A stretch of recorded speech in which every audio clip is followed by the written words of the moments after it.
a strange substance found by a southwest Arkansas man be part of a government test? Well, that's the question at the heart of a phenomenon called chemtrails, now getting widespread attention. Well, they say the government is dumping chemicals on us to control or manipulate the weather. And they say the unusual-looking jet trails in the sky are actually chemical-laden chemtrails. People say the government is up there in airplanes spraying all kinds of chemical to change or manipulate the weather, leaving what you see there, and they call that a chemtrail. So what I look at there and I think are contrails, you're telling me are chemtrails? Yes, that a contrail would be dissipated by now. And it's interesting, Dale and Christina, this is of interest not just in this country, but European countries and frankly all over the world. A lot of folks interested in it. Well, Dave, you mentioned that climatologists and others who study the atmosphere believe that they'd be able to surely spot any kind of signs of an ominous plot.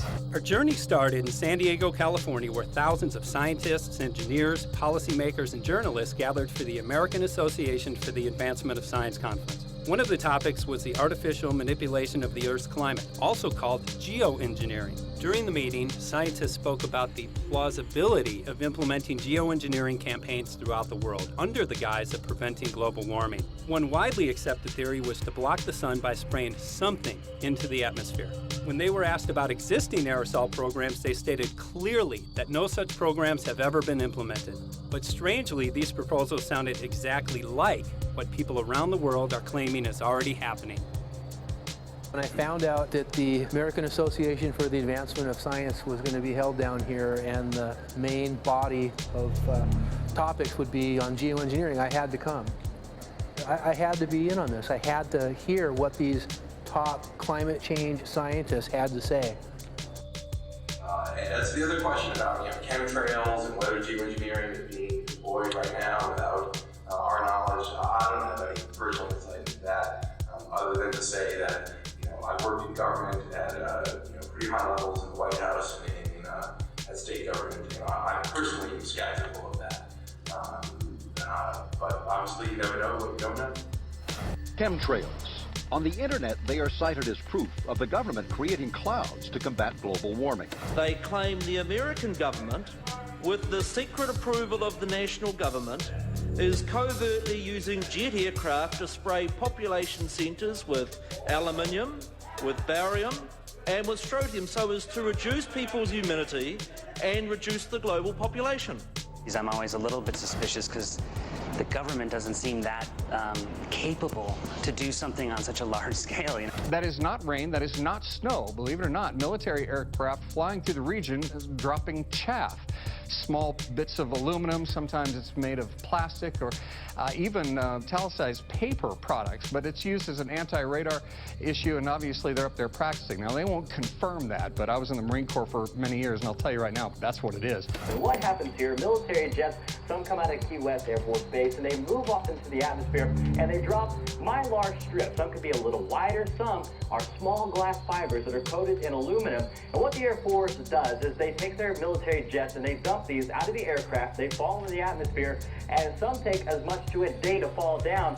This is inevitably military or something going on. The government, the Air Force, you see this kind of a pattern like this, you can rest assured there's something going on. They're actually little bitty magnetic and little bitty strips of, whether it's aluminum. Now, it's a nuisance to you and I to determine what's real and what's not, but it looks like it is a life-saving operation there for the military.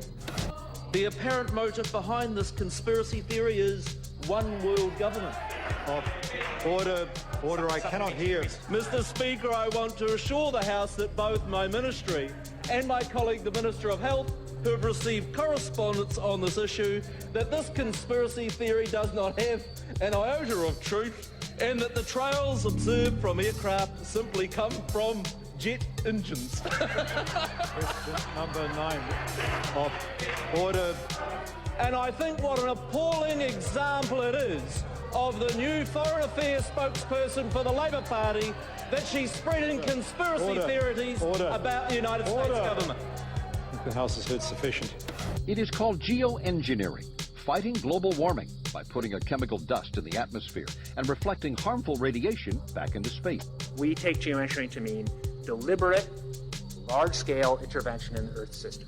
There are a variety of schemes that have been discussed for geoengineering. A classic example is injecting reflecting particles into Earth orbit. Nevertheless, there might be some good reasons to think about alumina. It turns out, first of all, there's been a lot of work on the environmental consequences of alumina in the stratosphere. The big deal really is that alumina has 4 times the volumetric radiative forcing for small particles as does sulfur.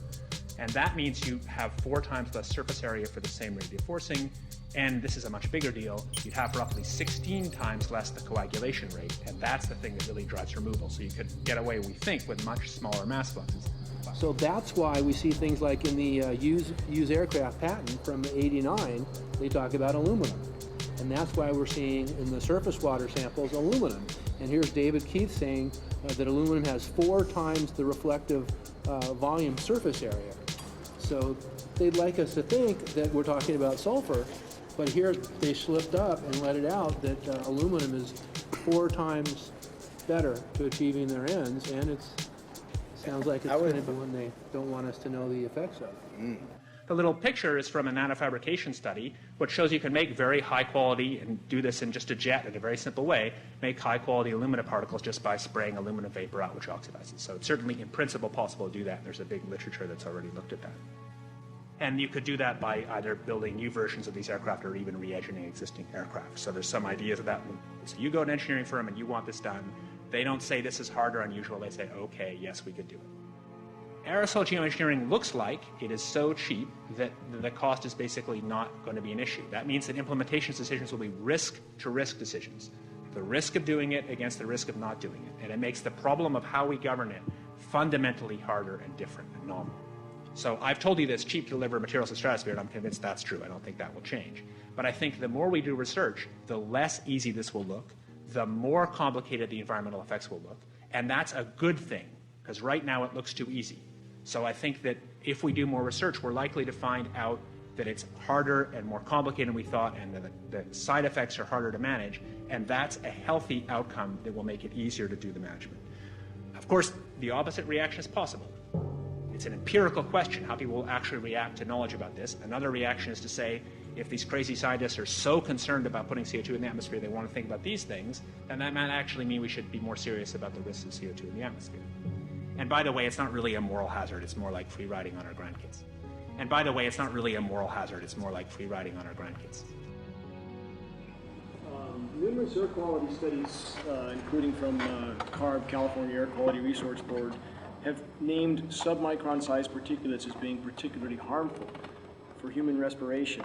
Through all the discussions today, I have not heard any mention of this fallout, and has this been studied, and also the effects of a highly reactive metal like aluminum on toxifying soils and waters?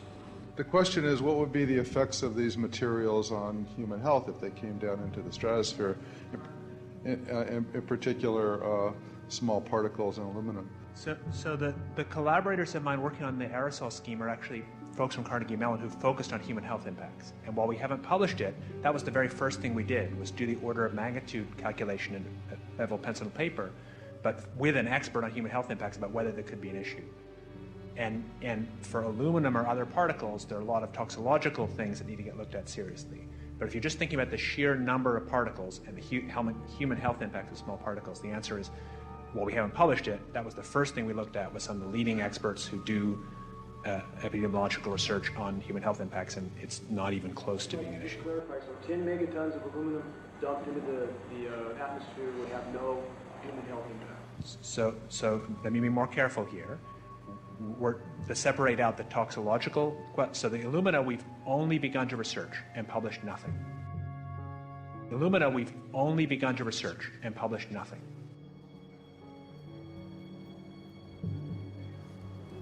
Dane looked at him and he said, so you're telling me that spraying 10 to 20 megatons of aluminum, as you said, would have no human health effects?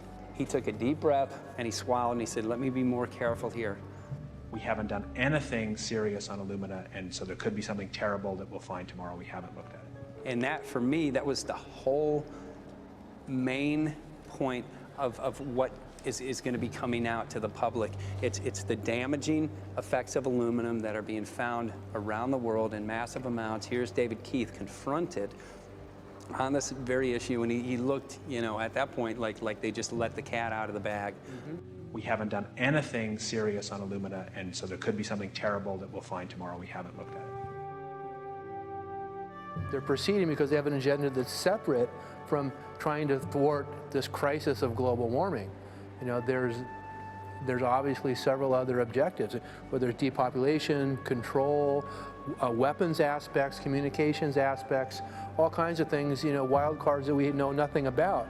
We don't really know, and I'm not going to attempt to speculate on exactly what the agendas are, but we can see clearly the agendas are not benefiting mankind.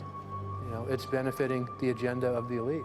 And so I think the question is, how do you draw the line between some activity that is allowed and doesn't need global governance and activities that do require global governance? Dr. John Holdren has agreed to serve as Assistant to the President for Science and Technology and Director of the White House Office of Science and Technology Policy.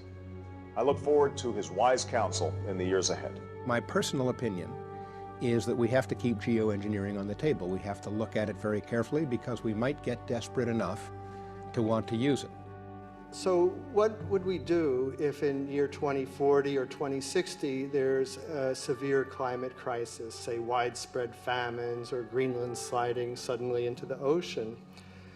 That the only plausible way in which we could start the Earth cooling this century is to directly intervene in the climate system, say by putting particles in the stratosphere. We do stuff in the stratosphere all the time, of course, and so it's not as though the stratosphere is absolutely pristine. But you don't want to have people going off and doing things that involve large radiative forcings or go on for extended periods, or for that matter, provide lots of reactive surfaces that could result in significant ozone destruction. You know, maybe I'm putting a particle into the atmosphere because I'm trying to make money, or maybe I'm putting a particle into the atmosphere because I'm engaging in scientific research and trying to understand cloud physics, or maybe I'm putting this particle into the atmosphere because I'm trying to make it rain locally to seed a cloud and get more snow on our ski slopes. And this obviously raises all kinds of questions. It's hugely risky. It will likely negatively impact some people, but we might find ourselves in a situation where those risks seem worth taking. One of the things that really shocked me was in one of the breakouts, they had the benefits of these programs and then the risks. Now the benefits, the one thing that was stated was the just cooling the planet.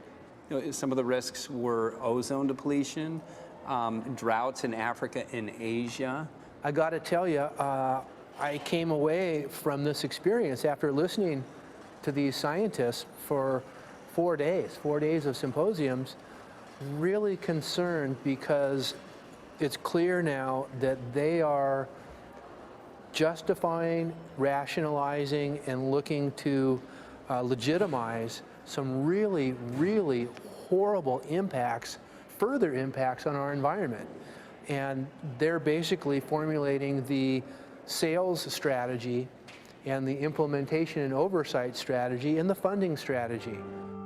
After San Diego, I was shocked by the programs that had been proposed. I decided to write about it. That night when I finished, I sent the article to an online publication with my email address attached. When I woke up the next morning, my inbox was flooded with responses from around the world. Why? Because I had just broken the story on aluminum in geoengineering models, which I had no clue at the time that very few people knew about. Now this metal, aluminum, is being found in massive quantities way above normal levels all over in rain, in soil, and in snow. After that, the calls started pouring in from people who were desperate for someone to investigate. That was the fuel that started the film. Before we started filming, we had the opportunity to sit down with one of our favorite authors and documentarians, G. Edward Griffin, to find out what he knew about the subject. I'd like to talk for a minute about an issue that's getting more and more attention. That's the issue which scientifically is called stratospheric aerosol geoengineering, also called the chemtrail issue. I'm very aware of the chemtrail versus contrail controversy. As far as I'm concerned, it's an open and shut case.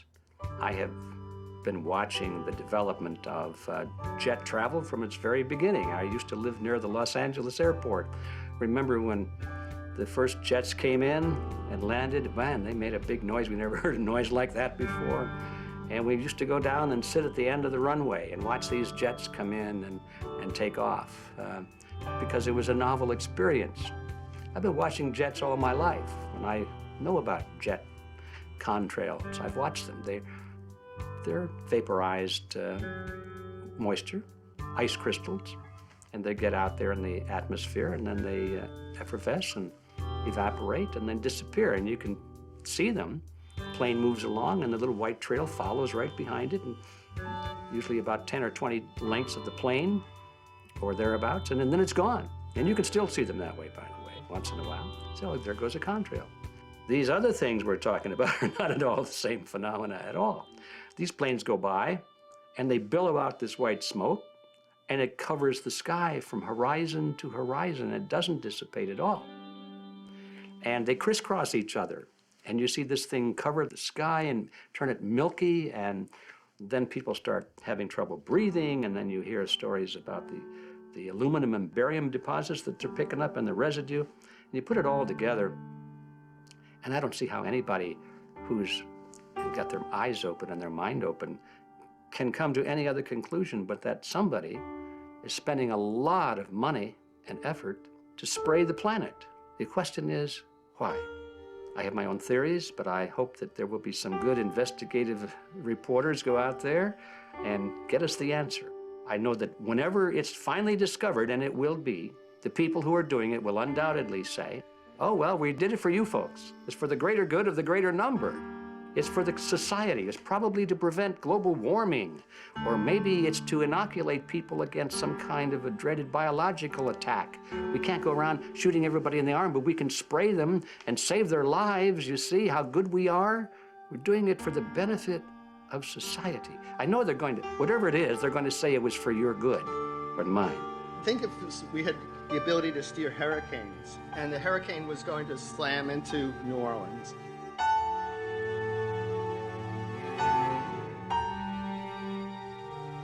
And let's say you could steer it so it would hit Mississippi instead, where for 100, that means I would be willing to more or less kill 18 Mississippians to save 1,800 New Orleanians. And if you do that knowingly, are you murdering those 100 people? And there's all kinds of equity issues there. Now, also, we might be wrong about our steering, and if we didn't do the research right, maybe our steering would intensify Katrina and even kill more people in New Orleans. And so this question of how do you develop the confidence to know that your intervention will reduce overall damage, and then how do you deal with the understanding that you might be damaging some people who wouldn't have been damaged before while saving people overall? The spraying appears to be mostly in NATO countries. I've seen it here in the United States, I've seen it in England, I've seen it in Scotland, I've seen it in Canada, and I've had reports from people who live in France. There's a grouping, there's a political grouping here of some sort. It's international in scope. It's not just an American phenomenon, it's international. And anybody that wants to investigate that, I think, has to take that fact into consideration. They're going to find a political grouping and a political motive here. But in my humble opinion, it's not in your good or mine at all. I don't know what it is, but we'll soon find out.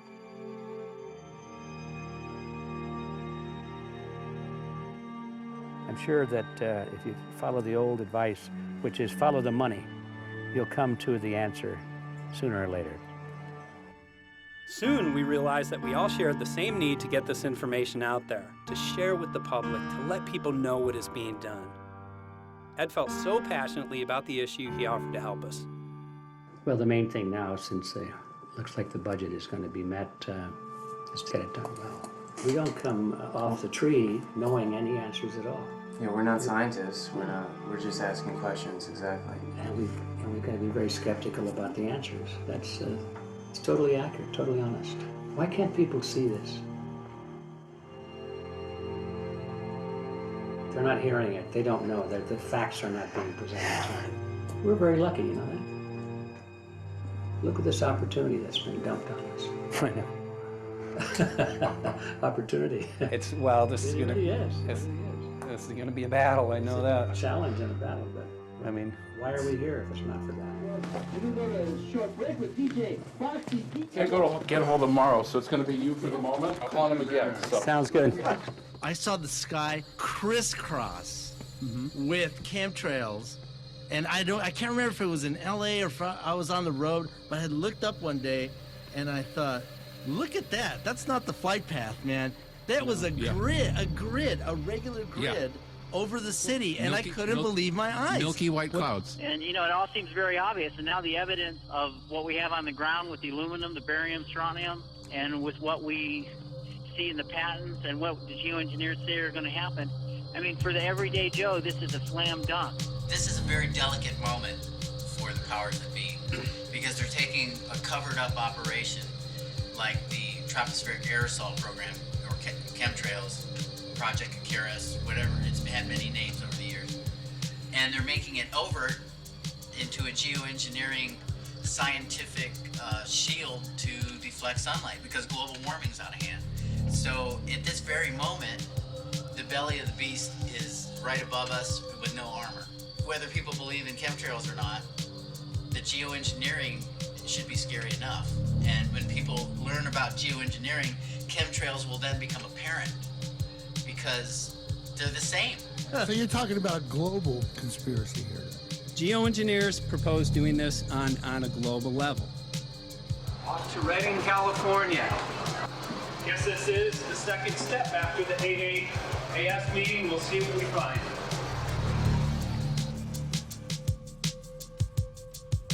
Right here in Northern California at Dana Wigington's house. He owns over 2,000 acres overlooking Lake Shasta. He told me about some of the challenges that they're having up here. Let's go and talk to Dane. We'll see, you know, what's going on his property. We'll see what he's going through, and also what action he's taking based on the test results that he has.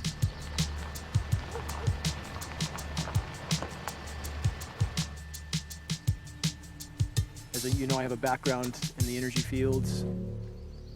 I worked in the first solar plants in the continental U.S. in the early 80s. My home was on the cover of the world's largest renewable energy magazine, so this is my background.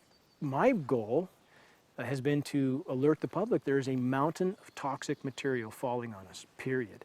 Before about 5 years ago, our skies were typically blue, and now you see it's covered with lines and haze, and virtually nothing you see on the horizon, nothing you see in the sky above us is a natural cloud. I mean, it is virtually all the remnants of these aircraft lines that you see fanning out, spreading into clouds, artificial clouds, but the sky is a very dirty look to it. There's not the white cloud blue sky that we had only a few years ago, but it looks like there's some sort of massive industrial activity or forest fires burning over there, and we see that typically every night. You see even down to ground level, the clarity drops off significantly, and we don't see that except for the days when we have these long, lingering trails that spread and cover the whole sky, and on certain days you can see these trails actually dropping vertically like a veil. We assume the particulates are descending, and we have the test to prove that we are being inundated with levels of aluminum and particulates that are literally tens of thousands of times what would already be considered high. So we're not talking about exposure to a slight percentage higher of these toxic materials. We're talking about quantities, for example, off the side of Mount Shasta. If you can pan back, that's a landmark in Northern California, considered to be a pristine water source. Aluminum or snow sample off the side of Mount Shasta tested 61,000 parts per billion. This is just ordinary snow water, and people are drinking this stuff when they're hiking on the mountain. And remember, government action is required at 1,000. This is 61 times over the government limit, and our hikers are drinking this poisonous water on Mount Shasta Mountain itself. Barium, 83. Strontium, 383. So this summer, the people climbing are drinking poison. Basically. I certainly wouldn't want to drink 61,000 micrograms per liter of aluminum. And again, we've already seen in 5 years soil pHs in this area that have escalated 10 to 12 times, and we can prove that conclusively. Well, this is not speculation. We can prove conclusively that these metals have been in the rain. We have duplicate samples. Bachelor of Science in Forestry, International School of Forestry at Missoula. Master's in Zoology, specialized in aquatics. 35 years with the U.S. Forest Service as a wildlife biologist. And before that, several years with the USDA Soil Conservation Service as a soil conservationist. Also have run the botany programs, range and grazing programs. And I continue that today. Right now I do a lot of master gardener consultation work. When I started this garden back in about 2005 or so, the pH here was 5.5, 5.6. This is the old soil survey of the county. You can look at the page right here. This is my soil right here. It's a Dietz 125, 126 here at my house. And here, the soil reaction pH should be between 4.5 and 6.0. And over there in the pure mud, it's even a little darker. It's 6.8 right there. And what can this do to plant life and ecosystems? Well, you haul one of these things out and you start looking at the little things that are crawling around the soil. A lot of times they aren't there anymore. The little soil arthropods that you can barely see on a microscope, you can actually see movement with this. Little tiny, tiny, tiny macroscopic, look like little moving pieces of dust. Those start to go away. They're not gone entirely, but they start to go away. This is black oak acorns. You know, this is pieces of cedar wood. You know, come on, folks. This should be very acid, and I'm getting 10 times higher than expected. There's something really wrong here. But you can see all those reports, lots of them. Have over 20 reports here. Well, at least 20. I'd say it'd be closer to 30. All revealing dangerous amounts of aluminum and barium. You know, the science is there that something funny is happening. And the naysayers say, well, so what? Isn't neutral good? Well, no, neutral's not good. Neutral is not good. If your soil is supposed to be 5.6, it should stay 5.6 if you want the forest to be healthy. And if you want to grow a good garden, you have to keep your pH around 6.0, 6.5. I think that we just need to wake up and just look at what's happening, because we can't just ignore it, because it's going to get worse and worse if we just keep ignoring it and pushing it away like, oh, that's nothing. There was mason jars, and they were brand new, sterilized, and that's what we catch the rain in. And then there was a HEPA filter that we tested the air with. Okay, so you caught rain and then you basically filtered air. What did you find? Aluminum and barium. Here's another test that's revealing 375,000 parts per million aluminum, barium at 3,090, and strontium at 345. Yeah, that's from a lined pond.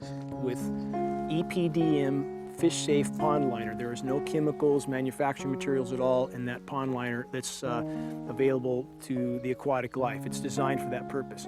The well that feeds this pond has been tested and retested. ND, no detectable aluminum, 0. The only other place this pond can receive water is rainfall. We are located on a filtered, forested hilltop, miles and miles and miles away from any industry, highway, and so forth. After several heavy spray days, there was a film that we received formed on the surface of the water, and we tested that crust, and it was aluminum and barium. That after a year and a half's accumulation had 375,000 parts per billion of aluminum in it. It's literally toxic. We can say conclusively that what we see in the sky matches expressly what's outlined in numerous patents, and the materials on the ground match those patents. This material was not there 5 years ago. It is a recent phenomena in the quantities it's in. It has escalated in some cases 50,000% in 5 years in the case of aluminum. From our original baseline reading of 7 parts per billion, which was already high, it has escalated up to 50,000% in 5 years. And we've seen profound changes in that time. Dr. Leonard Time, PhD in chemistry, I cross-checked with him. And he says the oxides of aluminum, barium, and strontium will drive your pH into the coastal, from an acid soil like this up into the neutral. There's no question about it. And that's exactly... That's exactly what you see happening. Wow. I have a doctorate in inorganic chemistry from Oregon State University, in which I was working with different metals and oxidation states, and then did a postdoctorate work at Brandeis, where I was working stabilizing off oxidation states of different metals. The goal is to sort of figure out how everything fits in the dynamic equilibrium of life. I was working with Francis up in Mount Shasta, and he showed me some rainwater analyses that had to do with levels of aluminum, strontium, and barium in the atmosphere. So I feel the major toxin in these chemtrails is the aluminum. And from the levels we were looking in at Mount Shasta, this is totally, totally unacceptable.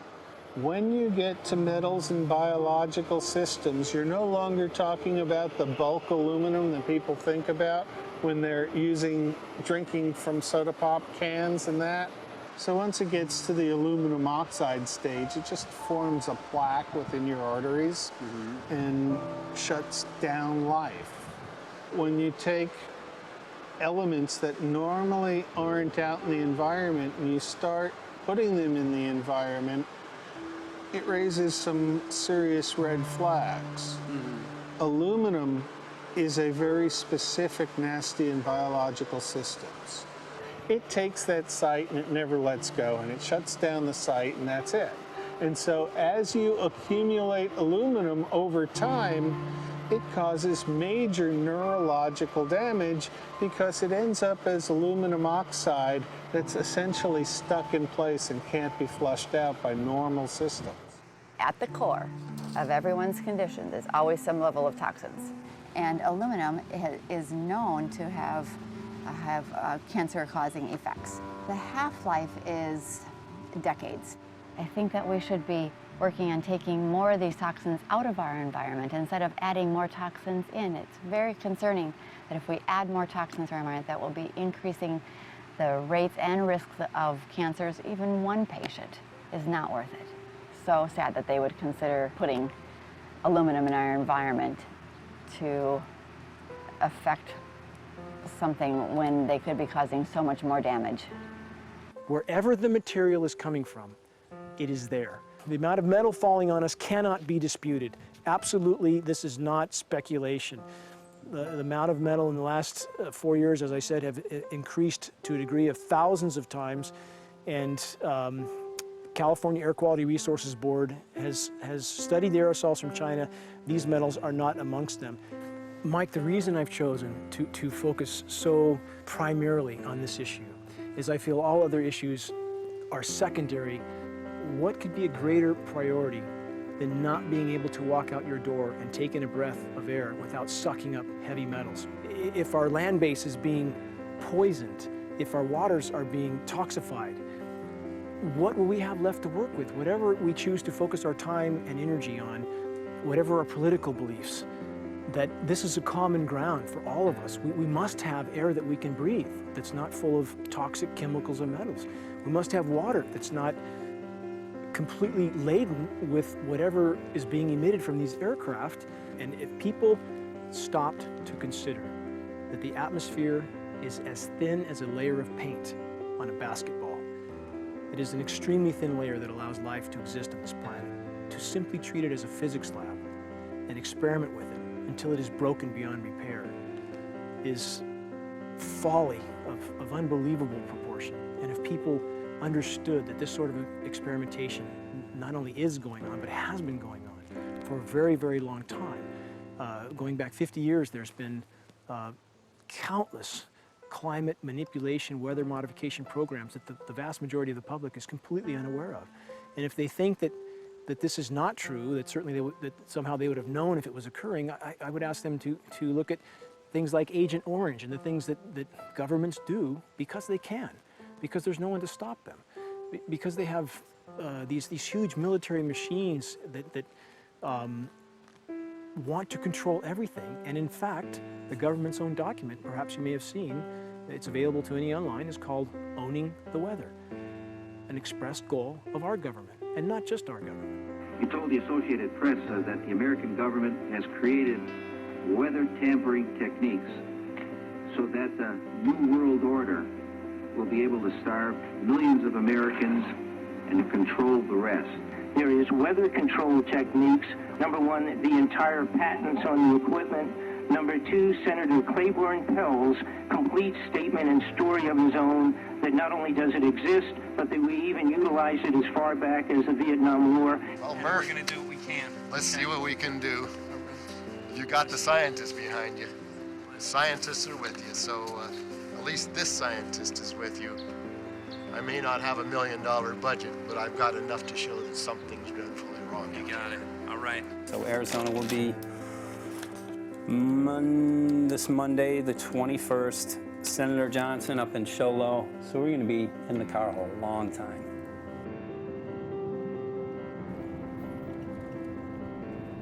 Well, it is such a pleasure. This is such meet a nice place back here, I'm Yeah, telling this you, is Michael. great. But you know This what? is great. We love it. It's so private and it's so quiet and peaceful. And please come in. My name is Karen Johnson. I served in the Arizona State Legislature for 12 years. I was in the House for 8 of those years and in the Senate for 4 of those years. When you see a plane fly overhead, there's a trail that leaves the end of that plane, and it goes from one horizon all the way to the other as the plane flies across, and it begins to filter out and cover more and more of the sky in kind of ripples. It widens out and fills the whole sky.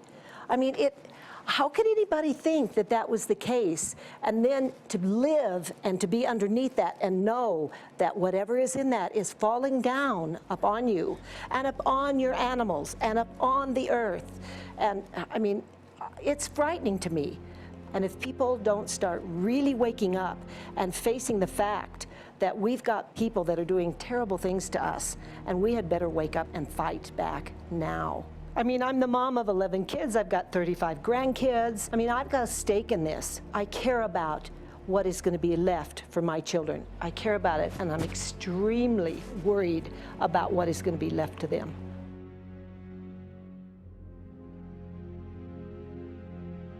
Aluminum is toxic, and we know that it's accumulative. And we know that we're getting more. So we're absorbing it in the air, we're drinking it in our water, so we are accumulating more. So the thought of more aluminum being dispersed in our environment in the way that you mentioned is very frightening to us and very disturbing to us. Those of us who have done any research on this are really quite concerned that we are ill-informed about this issue, and mostly that it's being done. Aluminum is toxic. We know that it is. We can debate as to the amount of toxicity that is going to be disturbing the body, but as far as really accepting the fact that it's accumulative, it's synergistic, then we have to conclude that it's not a good idea to put it in our atmosphere, especially when we know we're getting increased amounts, and especially since we know that the scientific communities around the world are pointing a finger at the heavy metal toxicities, at the toxicities that we're absorbing in the day-to-day food that we eat and the air that we breathe. The concern is off the charts about why is this happening? Why is this being allowed to be sprayed continually all over the United States, all over the world? Who is paying for this? I mean, the incidence of Alzheimer's has just skyrocketed, which evidently has to do with an accumulation of aluminum in the brain cells. I mean, I think almost every family has been touched by a member as they get older having Alzheimer's. And it's a horrible disease. And to say that, well, this just came because people drank soda pop out of aluminum cans, you know, when my father passed away with Alzheimer's and he didn't ever drink soda pop, you know, that explanation doesn't ring true with me. And so I'm wondering, how much did this chemtrail spraying back in the Illinois area affect him? Aluminum and fine metal is an accelerant. friend who's a firefighter up in Pine, Arizona for 20 or 30 years says that the wildfires now that they're fighting are way beyond anything they've seen before in intensity. And when you look at the air samples and you see the fine particles of aluminum, which is very flammable, and magnesium settling on the trees, this is causing unprecedented savage wildfire. But if you look at this, you can see these are parts per million. They sent this to me, and I just found this to be extremely interesting because we should have like 2 parts per million of aluminum in our air. And this is saying that there's 39,000 parts of aluminum. That's astronomical. Barium is high. I mean, these are way off the charts of what people should be breathing or what's coming down on them. And, you know, if people wonder why their health is deteriorating, why they're having to go to emergency rooms, why they can't breathe, you know, why they're getting Alzheimer's, this has been planned. We have elites, I don't know what you want to call them, one worlders, Illuminati, I don't, whatever you want to call them. But with these people that don't care about the average person. They only care about themselves, their greed, their power, and if they eliminate, you know, 2/3, 3/4 of us from the planet, so much for the better for them, because then they don't have so many people to have to herd around and worry about. So this is a lot what this is about, and this is very, very alarming and scary. I mean, where is this stuff coming from, and why? Why is this kind of stuff being put out there? You know, I've heard different explanations about, oh, we need to cool the planet, all this and that. But if people are up there trying to cool the planet, why do they need all this kind of stuff in it? The explanations just never have really rang very true. And as I'm setting up the equipment, she looked at me and she said, all these trees here are dying. And I said, what? She says, all these trees in here are dying. So I thought, well, I'm going to test for aluminum, because that's one of the key things in the programs that we're talking about, and titanium. And I took some of this bark sample and tested it, and it came back positive with aluminum and titanium. Then I started traveling around California, noticing the same thing. In Lake Tahoe, there was a lot of the same type of bark, all through Sacramento area and Davis. Just about everywhere I went, I was noticing this silver white bark. What I think is happening is these chemicals are getting down and destroying the roots. And then as they come up, they're going out into the bark. Those 2 right there are the ones that are just, it just hurts so bad to see these 2, because look how old and big they are. We probably lost 40 trees right here on our 10 acres. Every week, every other weekend, we'd see another tree that was beginning to die. And I mean, it's just so sad, we just cry. And to think that that might have something to do with it, along with their other explanations, would really, really frost me. Every time you lose a tree, you know, it's not good, it's just sad. And there's another one over here in this little group of trees here. Don't you feel better when you stand up and fight than if you crawl down in a little hole and go to sleep? You know, I mean, my gosh, people, your families are out there, children are out there, your grandchildren. I mean, you've got to do something to help.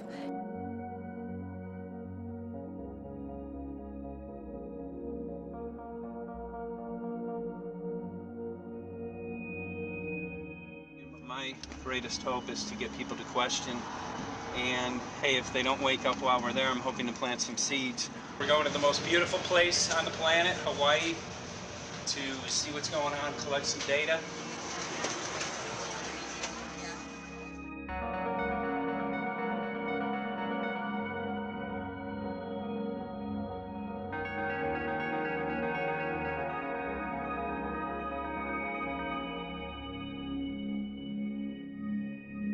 We thank you for having fun with us. Hope you enjoyed the trip. Have a great vacation and welcome home if you're lucky enough to live here. Thank you.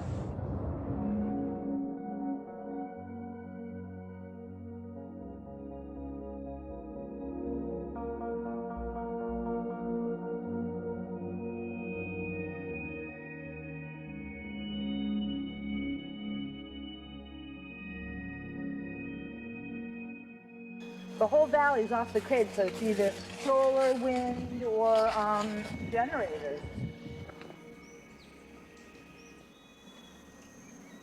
Look at this, man. Yeah, their mind can't even conceive of a dream of this. Right. Yeah, right. Even coming here, and one would never think, you know, in paradise that it's getting destroyed. And they're doing it island style. They do it off the island, right? They do it off the island, so they don't, you know, you don't see the chemtrail airplane. The theory is that they're spraying the ocean, offshore, and It's coming in on the... and it's coming in. Now these are coming from the west. They're also spraying on both sides today. A lot of this stuff is actually chemtrails coming this direction. There's material that's blocking. We should be able to see to the horizon, you know, where the Earth curves, because we're high enough and we have the ocean, right? So we should be able to see. We should be able to see the Big Island. It's only 30 miles away. And you can see it's not a blue sky behind it. That's the key. It's all, you know, has that kind of weird looking blue, like silver blue, I call it. And this is a nice day. You know, there's no more blue sky. The night, we're gonna look at the stars at night, and it's like, you'll see, you can count them. There's so few stars at night now. There should be hundreds of thousands of stars, and I can count the stars. There's like one here and one planet here. It's like, you might see, some nights you'll see 100, some nights you'll see 10. This is what concerns me, this kind of stuff right here. It's just soft. Okay. This just comes right off, this bark. That's not natural. Where I've seen hundreds of thousands of coconuts, and I've never seen it falling apart like that. Look at this, you guys. I've never seen anything like this. I used to trim trees all the time on the Big Island. I've never seen anything like that. That's why I'm concerned. Not an easy task that you have here on the island. I could see the skepticism because it is so far beyond anybody's reality. It's amazing. It's just amazing to try to look through somebody else's eyes. Like my eyes, I can see this, so it's like night and day. And other people, it's just the illusion is just so deep. What do you think would happen if everybody awakened to what was going on and what the plans were of geoengineers? I think they'd have a revolution in Hawaii. If people really understood what was going on. What's your concern for, I know that you love the land here. What's your concern about the chemtrails? Well, that we won't be able to live here and grow our own food. And that our health is going to be compromised. Do you think it already has been? Yes. And the thing is that they're doing it every day here, every day. So it's hammering, micro doses every day. And then, of course, it's getting in the environment, and of course, it's weakening the plants. And it takes a couple years for this to actually weaken the plant. So we are asking for GMO taro. We're asking for GMO papaya because we can't grow our natural seeds. We can't be sustainable. We can't truly, you know, be here as God created us to be. And so my friend convinced me to do a hair analysis on my daughter. So we went ahead and cut close to her scalp and got some really recently grown hair and sent it in. I was just sure that my daughter's hair was going to be so clean with the lifestyle that we live. And lo and behold, it came back and her levels were really high in aluminum. This is the chart here.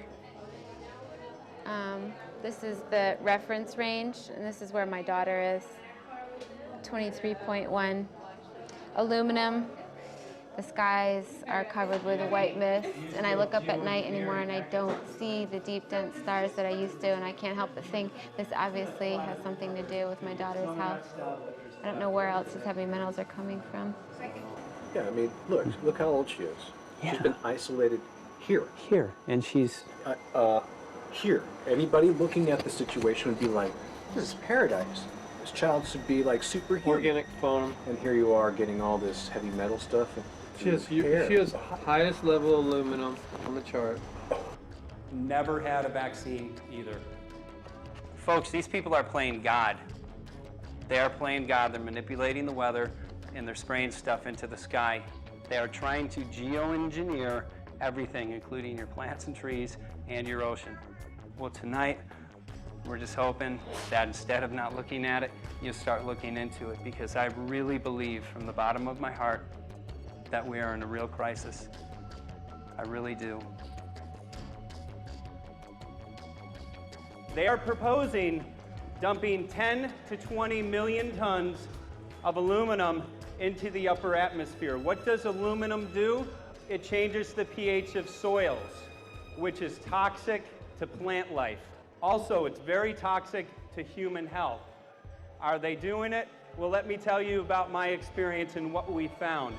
We have much evidence that not only suggests, but I believe prove that they are happening.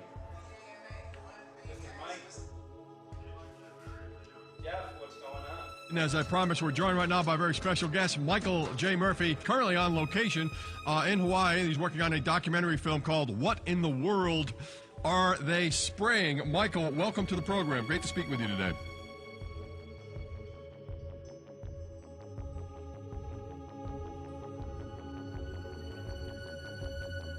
I had a friend who recently, he's always looking at things from a different perspective. He's a bit of a conspiracy theorist, you know, and he says that whenever the president comes to LA, there's no spraying that week.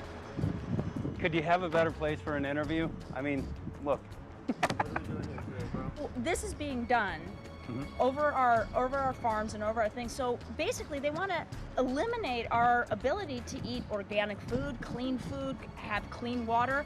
So in some ways, it sounds to me like, and you know, again, it's just a projection, but it sounds to me like this is control. How do we control the masses? Yeah. How can aluminum be good for you in any? And what was the second chemical you mentioned? It's barium. Barium aluminum. Obviously, those are toxic to everything.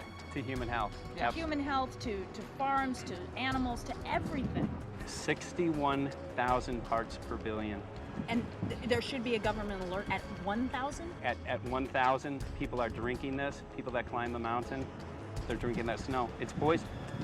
Oh my God, that's so disgusting. So that's 60,000 times above regulation. Exactly. 60,000 times above regulation. And I've talked to friends, and they're like, well, that's just ice. That's just condensation. And I'm like, you can talk to a second grader. Ice doesn't float in the sky and spread out that way, you know? You're not an expert, but you're a concerned citizen who said, wait a second. Who's actually doing the research. Yeah, you're doing the research, and that's what we need to do as Americans and say, you know what, I want to know what's going on. I want to know what the FDA is doing to my food. I want to know what the government's doing with my air, my water, and the soil. And, you know, it's just great what you're doing. And I just, my kudos to you for bringing light to this subject. Put all of the theories aside, just what geoengineers are proposing and what's being found is scary enough. So we can just address that. And I encourage more people to just step up and ask questions and do what he's doing. So thank you, Michael, very, very much. Aerosol spraying aluminum affects everywhere, and we have a beautiful tropical climate which I believe might be in jeopardy. So we wanted to not only come and bring the message of what people were finding around the world, but encourage people to test for the aluminum, strontium, barium. Essentially, I think it was an effective trip. I saw a lot of people here in Hawaii, in Maui, awake and not only curious, but willing to look into this deeper, and that's my only hope. This is one of the boldest moves, I think, from Ed Griffin yet. This is the taboo topic that nobody's supposed to talk about, and that is aerosol spraying. Now, we've got tons of documented proof of errant aerosol spraying. It just blows my mind that the whole essence of humanity has always been to look up into the sky and ask why. Though there are no limitations, there's endless space, an endless universe. Now, in the 21st century, we're not allowed to do that. Anyone who looks up and sees the giant grids and the X's in the sky that weren't part of our existence until just a decade or two ago is somehow called a kook. And the people that are the best and biggest proponents for the revolution and for liberty, they don't want you to talk about it because you could discredit them. It seems to be an industry that's being built up to milk the taxpayers by undergoing some kind of a giant global spraying program to make all kinds of money on the project. And they don't seem to care really what effect it has. They're not trying to experiment to see if humans can survive it or anything like that. They just want to get this stuff up. And then we discover, as we're going further down the line, that there are companies generating genetically modified organisms, seeds, modified seed crops they're being engineered to resist the aluminum in the soil. And a lot of crops won't grow in that. And so now, after they've messed up the soil, all the farmers were going to have to go back and buy seeds that have been genetically engineered to resist the aluminum that have been put into the soil. And all of a sudden, mankind is completely dependent upon these companies like Monsanto and other giant agricultural firms. You can't even grow natural seeds anymore. And we're looking at that. It's a shocking thing. I hope we don't find that that's true. But all the arrows right now are pointing in that direction. We get into cost-benefit analysis here because there's also HARP could be involved in this. Geoengineering, as you guys mentioned, which is documented heavily in Dennis Kucinich's bill, that is the Space Preservation Act, which, by the way, I don't think got through Congress. And then Kay Bailout, as we call her here, Kay Bailey Hutchinson, also put together some legislation in order to qualify geoengineering, which, again, is supposed to save us all from global warming. But it is cost-benefit analysis because they can benefit on so many different levels. Ed, that's how they do everything, isn't it? That's right. And, you know, there's an old adage, if you just follow the dollar, follow the buck, you get to the source of the problem.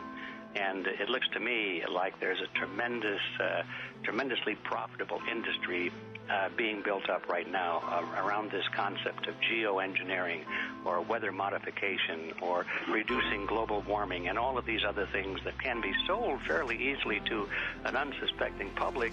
They all say, oh, well, that's good. We don't want global warming, you know. And so they put up with this, and they don't question, they don't criticize. But behind the scenes, you see a whole industry being built up, which is, as I say, tremendously profitable. And the money for all of that is coming from the taxpayers. And it's a scam is basically what it is. We're just focusing on the one area that is real easy to prove. There's no speculation in the area that we're going into. They definitely are doing this geoengineering. They definitely are talking about it. They're working up formulas for it. They're putting together strategies for it. They've got funding for it. Everything is in place. We don't even have to go into those other areas to make the case. Okay, let them believe that, but at least they must understand that there's no question that they're talking about it and planning to do it.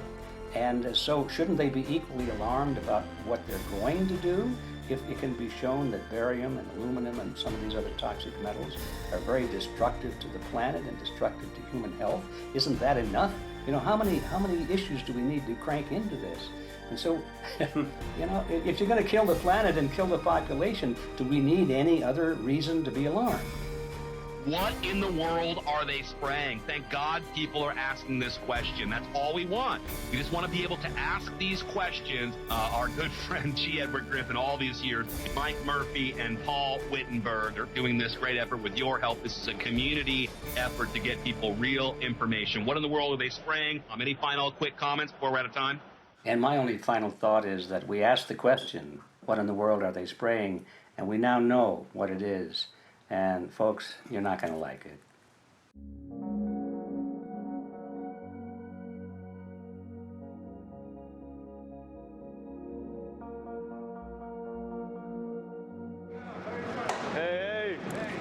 I'm Peter Vreken. I'm from Belgium. I'm 54 years old. I can't believe it myself. I'm a very happy and grateful person. We are doing the job the police or the Justice Department or the Environmental Department should have been doing. And it's really essential that it's going to be a grassroots revolution. I think so. God is on our side because we are not fighting against, but for. Yes, we're fighting for. I was in the council for about 25 years and also a period as the mayor. So from that moment on, 10 years ago, everything started to change. I start to get a picture of what is really going on. And it became crystal clear to me that we, humankind, have been manipulated and dominated and exploited for centuries. So, and this chemtrail phenomenon made me angry because I was so helpless. You can decide what food you're gonna eat, whether you're gonna smoke, what water you're gonna drink, what kind of life you're gonna lead, but not with this phenomenon. Then you are just a victim. It's only a game. And there have to be good guys, and there have to be bad guys. And luckily, we are in the position to be able to play the role of the good guy who has the chance and the opportunity to overcome. 3 days that we shared with them, my heart just dropped because it was such a beautiful way to live and such a peaceful way to live. I left thinking, what's this going to be like in 10 years? Is everything going to be killed off on their property? And if it is, how are they going to get their food source? Are they going to have to take a class, you know, and get certified by company XYZ? And what are the requirements for that? And that really is the end of freedom. I'm concerned about that. I definitely, I really am, yeah. I learned to say everything is now as it has to be now. And everything is going to be okay. It's going to be all right. It's going to be okay. Yes. I have this deep feeling that in the end we will prevail because we have the right on our side. The cosmos is helping us. And I have this strong feeling that we are being supported by entities and by forces we can't even imagine.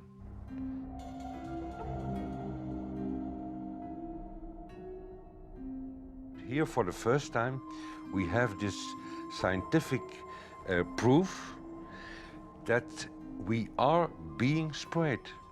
We are being spread, and it's incredible and it's hard to believe, but we are being spread. I think at this moment to stop is not an option.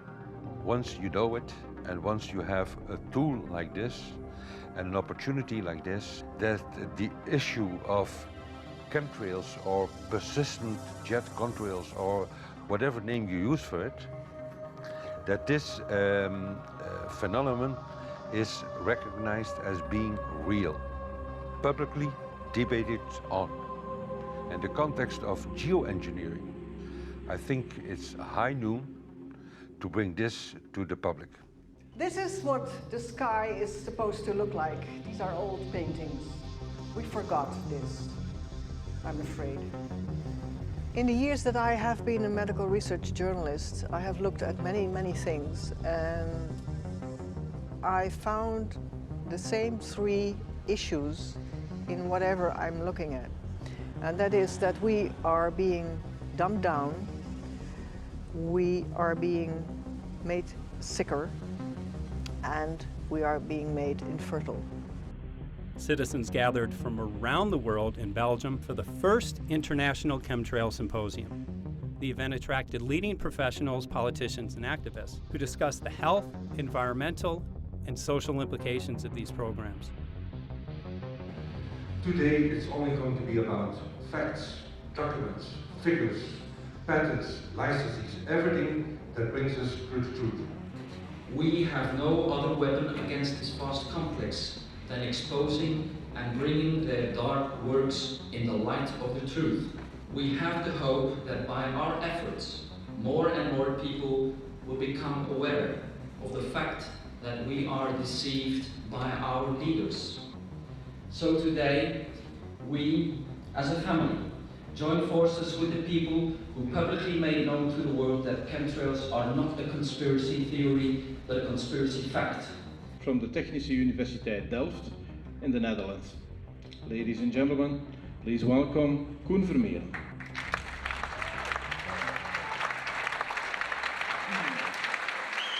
Well, I'm Koen Vermeeren. I'm a university professor of Delft University of Technology. Usually people are with their heads to the ground in their own two-dimensional space and they don't look up. But if you do, you see more and more spaces like this. And it worried me too. I have no explanations to our students about these phenomena. And then I studied it myself and I found out that I couldn't give them the answers they wanted because I think that the phenomenon is not natural. It's not natural what is happening, and the explanations that are given to us are not enough for me. If you look at them from a scientific point of view, the first thing a scientist does is trying to explain something. Because I'm smart and my students are not as smart yet, so I have to give them answers to questions. But if you ask most scientists honestly, they cannot answer all your questions. If people are using climate control over our heads, I want to know about it. I want to know the consequences, I want to know the health impact, I want to know everything. I need, as a teacher in my university, to give answers to my students. And they have good questions. And I don't have the answers, and I want to know. Excellent. And we should discuss this. Ladies and gentlemen, for here you in the auditorium and for all over the world, Michael Murphy.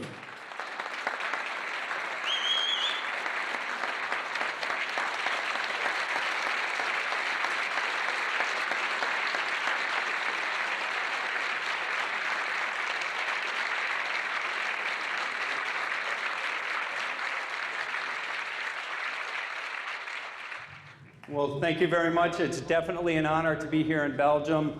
The people who are in power control everything. They control the markets, they control us, now they're even controlling the weather. And they can use that for warfare applications. The one thing that they cannot control is what God had originally made, and that's natural organic seeds. This is called the Hegelian dialect. It's called problem, reaction, solution. The problem here is massive amounts of aluminum, things starting to die. The solution is company X that says, hey man, you're not getting yields on your crop. Everything's dying. But I got the solution, I got a seed that will grow in this environment. The only problem is now you have to start buying from me. We're a little concerned that maybe part of this agenda could be to kill off anything that's natural and organic and re-engineer it with aluminum-resistant GMO seeds. Many may know we just got back from a week of filming in Hawaii, and it was an incredible trip. A big concern for the people there is they're beginning to see softening of the coconut trees. But their concern is that these programs may again be part of a broader agenda to destroy anything that's natural and organic, so that the corporate redesigned GMO foods might be the only thing, only source of food for people. I didn't anticipate so many people, young and old, who are interested in this phenomenon and are concerned about it. And I especially liked the address that the young girl gave today. Only 17 and already making an address to the audience. That is, well, incredible. My name is Sofia Xenidis. I am 17 years old. It is quite scary to know that the air we breathe is not what it's supposed to be. That the food we eat and the water we drink contain traces of those substances which are sprayed out over all of us as though we were being poisoned like insects. The feeling that this is causing me are feelings of deep anger and rage. I don't want to be poisoned. I don't want to be infected with cancer. And I'm just so angry that this global poisoning can be going on such a massive scale, and not enough is being done to stop this crime. A clear answer to one question. Are we being sprayed? Have we been sprayed? And is it their intention to spray again and again? What are we going to do about it? How are we going to deal with it? How are we going to stop it? I know the answer. There is only one person who can stop it. And you know him. You are. You are the person, the one you have been waiting for. We are magnificent, beautiful, godlike, divine human beings. Ladies and gentlemen, sisters and brothers, in this auditorium and in the whole world, thank you so very much for being present with us. And for now, please enjoy this anthem.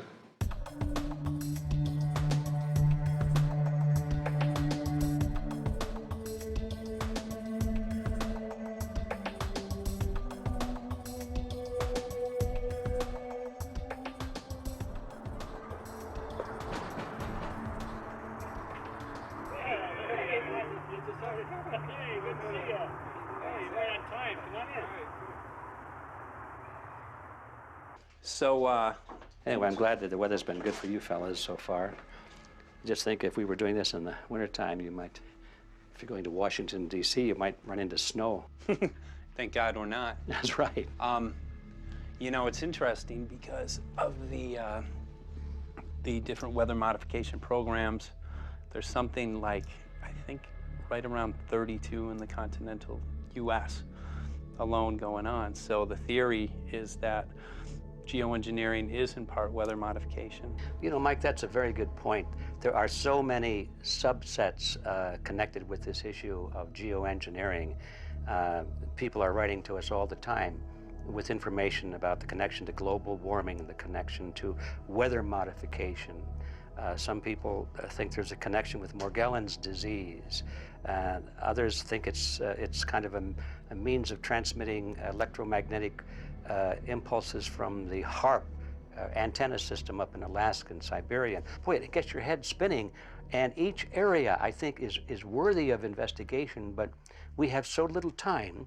I think it's wise for us to stay focused on just the aerospraying and the toxic effect of these chemicals and the destruction of the planet and the damage to human health. What more do you need than that to convince people that we have to put a stop to it? So to stay focused, I think, is our mission on this one.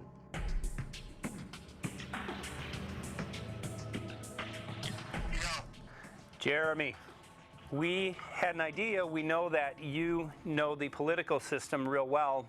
Our idea was this. We have a ton of data and information that we've collected throughout our travels, and you know, we really think a good way to end the film would be addressing this to elected officials, some of the senators. So we were wondering this, if you might be able to come and kind of help us out and perhaps show us the way in how to get this done politically. But it sounds like a really good idea, and I'm also going to get to, in terms of researching who it is that we should really focus on talking to about this. At the very least, if we could make it impossible for them to claim that they don't know at this point, we can strip away their plausible deniability that they haven't heard of the data that points to geoengineering stratospheric aerosol operation already going on. At the very least, it should be very interesting to go to district of criminality and put some people on alert. Yeah, you have a lot of enemies in Washington. That's where all the power comes together and the money, you know. So there are people there, I'm sure, that just don't want us to do this job. But I'm glad you're going, and you'll find out.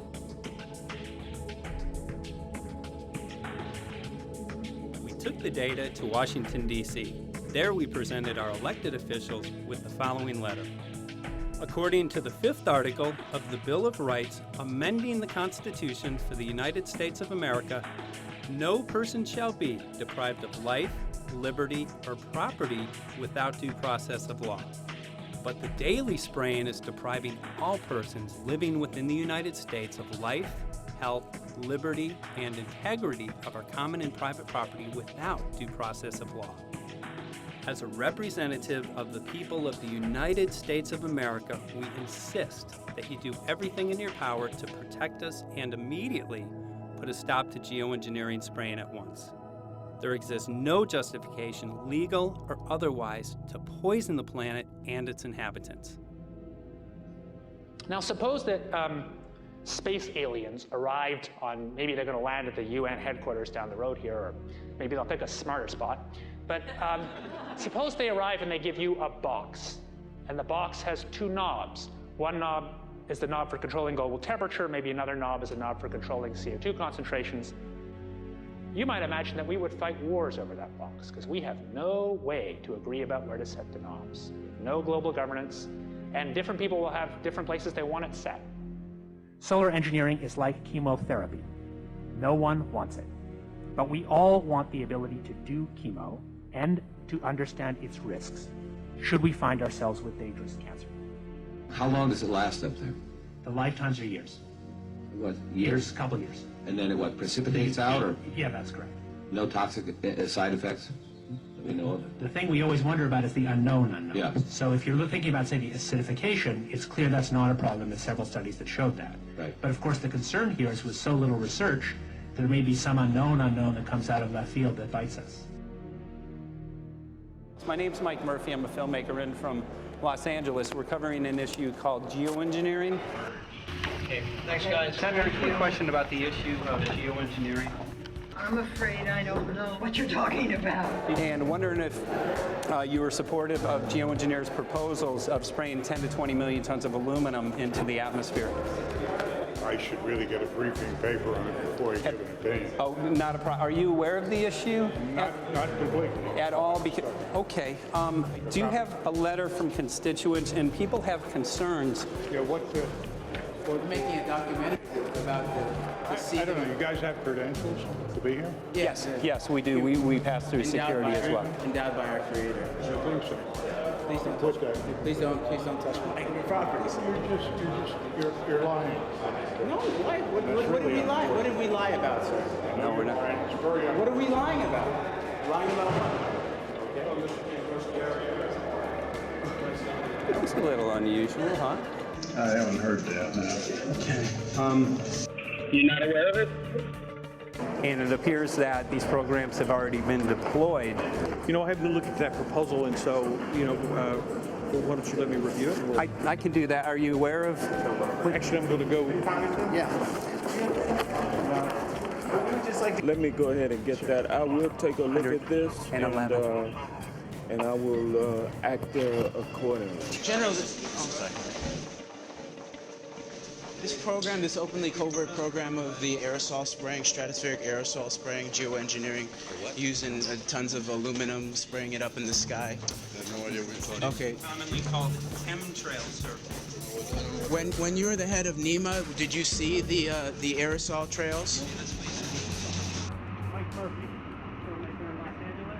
Hi, sir. And we're covering an issue called geoengineering, and wanted to know if you're supportive of geoengineers' proposals.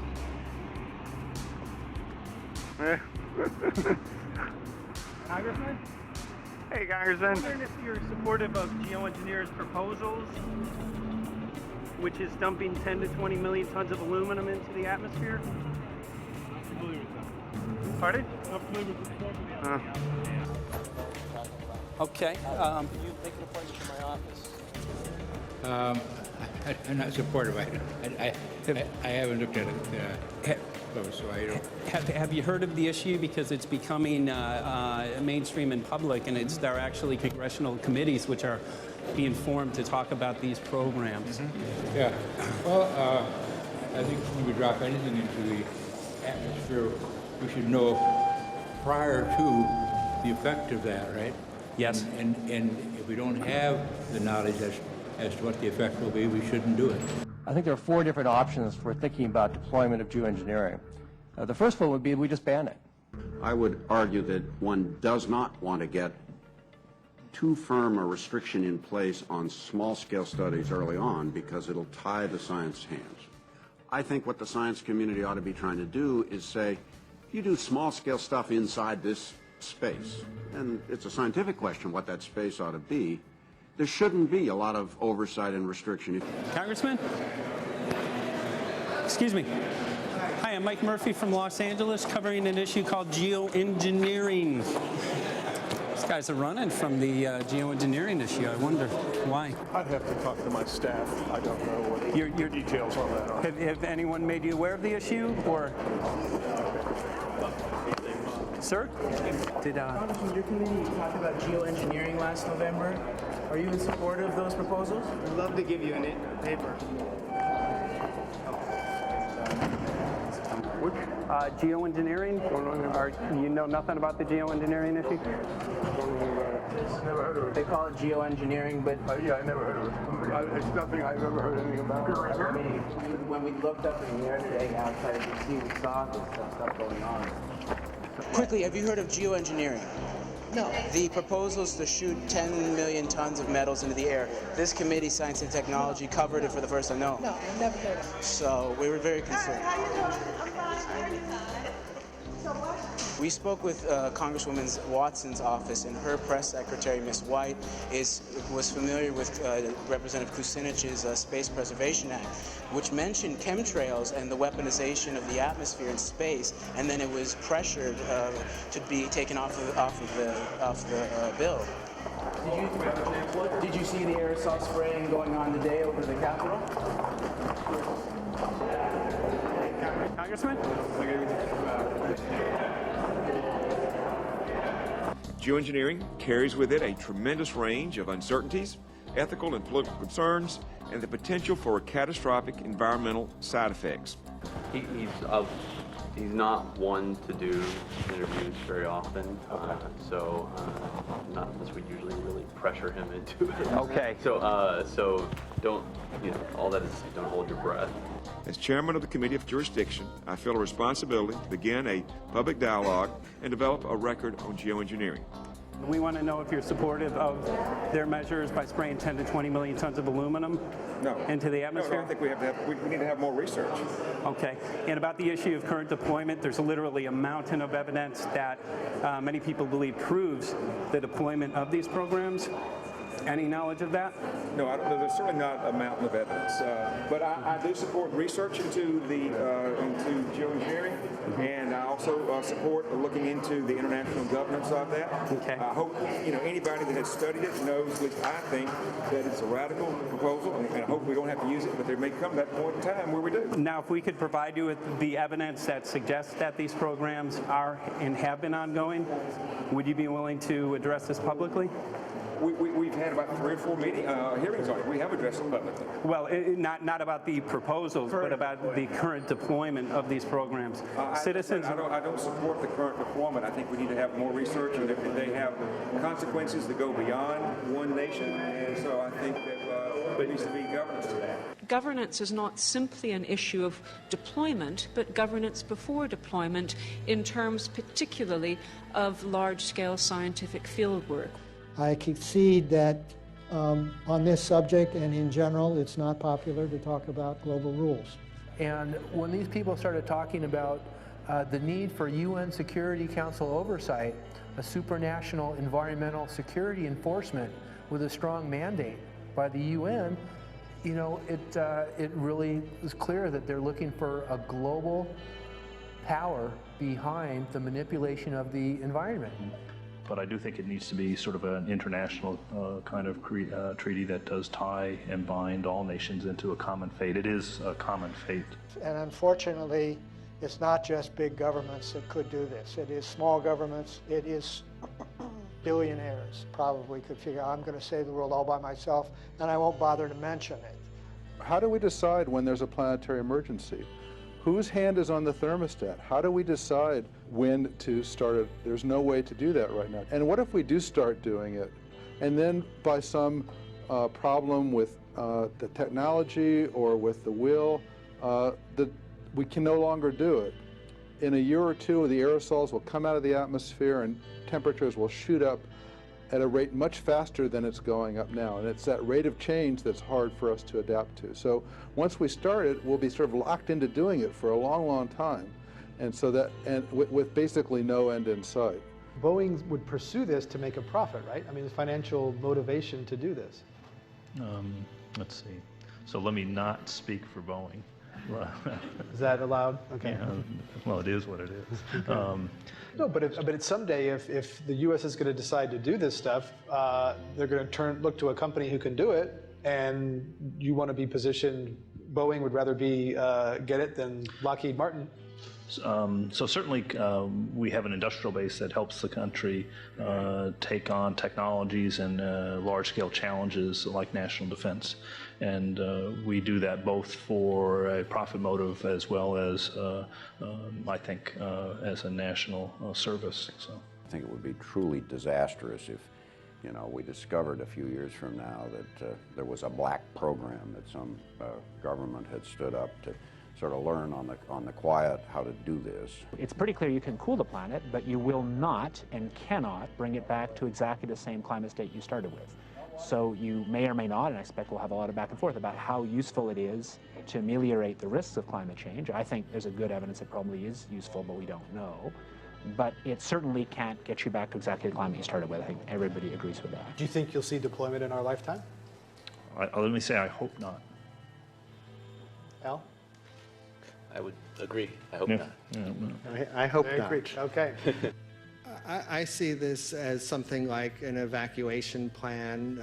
You know, that you build big dikes. Maybe that's the emissions reduction to try to keep the flood from wiping you out. But that if that flood should come, that you'd like a plan for what to do in the event of that catastrophe. So I see these options more as a catastrophic response option and not as a way to reduce risk of everyday climate change. You would advocate mitigating consumption of beef as a means of accomplishing your objective? Yes. How would you suggest going about that? You can't. I mean, it's your job to decide what to tax and what not to tax. Obviously, if you wanted people to behave differently, you give them incentives and disincentives for behavior. But I'm sure that's the answer you wanted to hear, Mr. Smith. If only my time had not expired. Thank you, Mr. Chairman. Because there's literally aluminum and barium contamination found around the world, believed to be from these programs. Like, look, today over the Capitol looks like they're deploying some type of aerosol. Did you see it? No, I didn't, but good to see you. In a James Bond scenario, some rogue rich guy puts some airplanes in the air and seeds the clouds. What is to prevent that? Okay, are you aware of the issue? You do it through the... Are you in support of those proposals? What is your take? I don't know anything about it. You're not. I have to get more information. I've got a chair here. Okay, we'll give you a letter on that. Yeah, this is a letter from constituents. Okay, great. Thank you. Excellent. And many people believe that these programs have already been deployed because mass contamination has been found. Geoengineering programs, stratospheric. Got it. Yeah. You just brought it up. Okay. Spraying from airplanes. Okay. So what is happening? People from around the world are finding contamination. Let me take care of this and I'll talk to you when I come back. I'll be back. He's here. Thank you very much. We see that even though we might make the average temperature of the planet about right, the rainfall patterns change some from today. And some places become warmer and some places become cooler. So there are going to be winners and losers in this geoengineering activity if we were to do it. But nevertheless, as David has said, there are reasons why we might consider doing it. Many people are deeply concerned about it because of the toxicity of aluminum, and it has been addressed to Congress in various committees. Would you take a look at a letter from some of your constituents addressing the concerns? Excuse me if I go. Okay. Can I give you a letter from constituents? Are you aware of their proposals of dumping? Gotcha. Thanks. Well, I'm not familiar with it, so I don't know what they're doing. Okay. Well, geoengineers are proposing just that, dumping aluminum and barium into the atmosphere. Why would they do that? Aluminum's a precious metal we can use. Well, the stated goal is to actually cool the planet. However, there's a... Sounds strange. Right, exactly. So they're proposing dumping these metals into the air to block the sun, essentially. We're here just to find out what members of Congress are. I hope we would have a strong hearing on that before we decide to do. I would hope so. And there's plenty of evidence that not only suggests that these programs have been deployed, because we're finding contamination of aluminum and barium on the rain, snow, and soil. Okay, thank you. Thank you. LA County has seen 200% increase of Alzheimer's over the last decade. Tons of ground and water samples showing high levels of aluminum all around our state. Why don't you give me all the information you have I have some very good people I will assign it to. And if you get it to Mr. Lavelle, we will He's get got it my to card the and right. send me an email and Yeah. we'll Sounds look great. at it. We'll be in touch. We are Okay. investigating this, and there's literally a mountain of evidence that suggests that these Okay, programs are move doing that it. mountain over to us. You Let got us it. take a look at it. And look up, Thank keep looking you. up into the sky and you'll see some of it too. Oh, okay. You will. You can All see right. the aerosols being sprayed out of airplanes quite a bit. Okay. So thank you. Yeah, the future of humanity is definitely dependent on it. So we're counting on people like yourself to take some proactive steps. So thank you very much, guys. You're very welcome. Appreciate Thank it. you. Thank you. Right.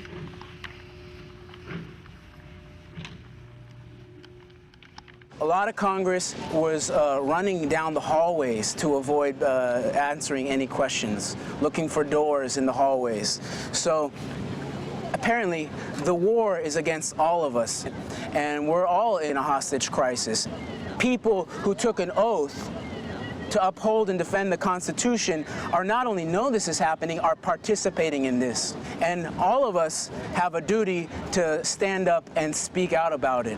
Why is the water being contaminated? Why is the soil being contaminated? Why are aluminum-related diseases going up? And it's affecting all of us, and thus we all have the duty to stand up and speak out and get educated and stop this. For our own sake, for our children's sake, it is a crucial moment in history right now. The human beings, we need to decide whether to live on our knees while being sprayed and poisoned every day, while being under a continual threat, or whether we are going to stand up and live as free human beings and seek truth, justice, peace, and freedom for all of God's children. So as you can see, we're ending our film here in Washington, D.C. We've made many public officials aware of this. Most of them either denied any knowledge of this or they simply were unwilling to address the situation with us. So as you can see right behind the White House, we do have aerosols behind us. The spraying has continued. What is the solution? Is the solution here in Washington, D.C.? Clearly, this is one of the solutions, but the solution is not only here, the solution is within you. This issue affects all of us so deeply. So you need to look inside. Please get active, get involved, start spreading the word with growing awareness. About 90% of the population, we believe, is unaware of this issue, which means 90% of the people who normally might do something if they knew are not doing anything because they are unaware. So please look into your heart, use whatever skill you have to get the word out. The future of humanity is dependent upon it.